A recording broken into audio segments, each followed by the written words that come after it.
for you. I'm finishing up my last week now, as a matter of fact, so I know it can be a bit overwhelming, but I'm here to tell you there's nothing to worry about. You'll do fine.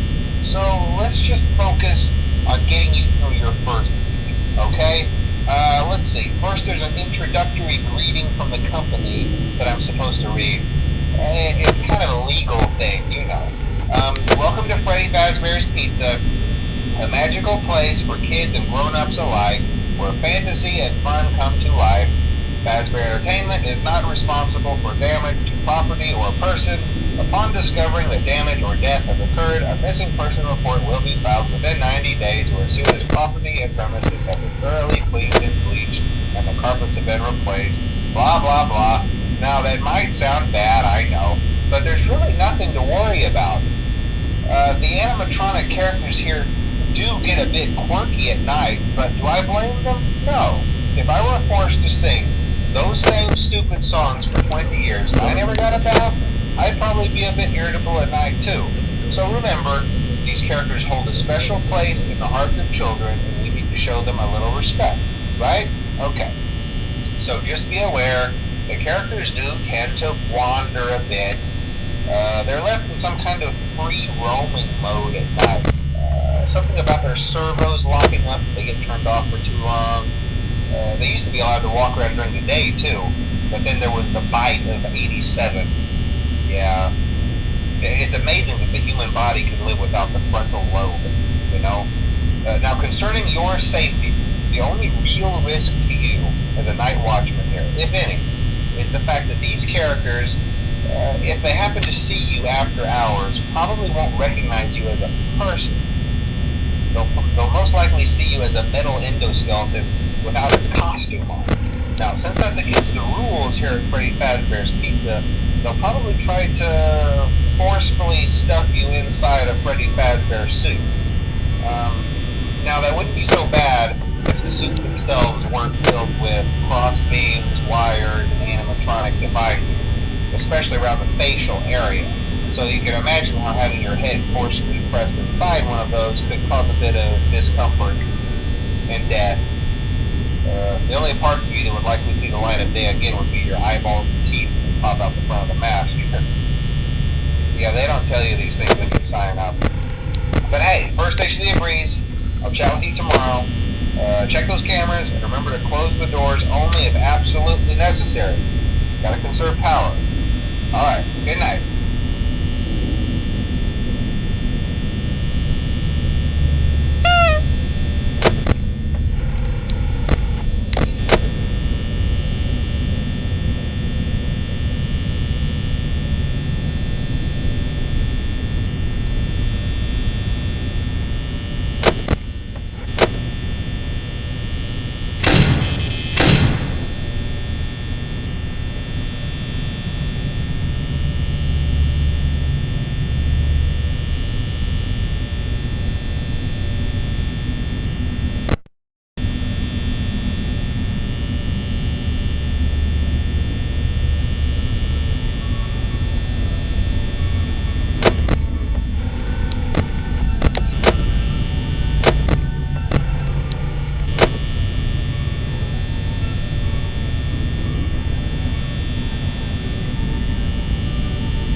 saved the day too. Congrats. I won't talk quite as long this time since Freddy and his friends tend to become more active as the week progresses. It might be a good idea to peek at those cameras while I talk, just to make sure everyone's in their proper place, you know.